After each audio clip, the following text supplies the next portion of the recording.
গাজা পৃথিবীর এক গোপন ক্ষুধার্ত নগরী, যেখানে প্রতিটি খাবারের টুকরো মানে বেঁচে থাকার যুদ্ধ। এখানে প্রতিটি দিন শুরু হয় ক্ষুধা আর ভয়ের সাথে।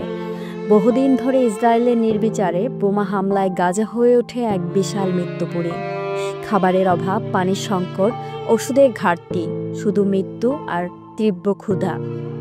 জাতিসংঘ জানিয়েছেন, অবরুদ্ধ গাজার মানুষ বেঁচে আছে মাত্র 2 টুকরো রুটির জন্য লড়াই করে। 17 লাখ মানুষের প্রতিদিনের সংগ্রাম এখন শুধু 2 টুকরো রুটির জন্য। পানির সরবরাহ প্রায় বন্ধ। গাজার 3টি পানির লাইনের মধ্যে একটি চালু। অসহায় মানুষ লবণাক্ত ভগ্নবস্ত পানি পান করছে, আর এর ফলে শারীরিক অসুস্থতা দিন দিন বাড়ছে। শিশুদের কান্না, মায়েদের আহাজারি, প্রতিটি মুহূর্তে গাজা কেঁদে ওঠে। অবরোধের এই শহর এখন শুধু একটি স্থান নয়, এটি মানবতার এক কঠিন পরীক্ষা। প্রতিটি টুকরো রুটি, প্রতি চুমুক পানি এখন জীবনের স্বাক্ষর। গাজা এখন চুপচাপ, কিন্তু হৃদয় বিদারক লড়াই করে বেঁচে আছে।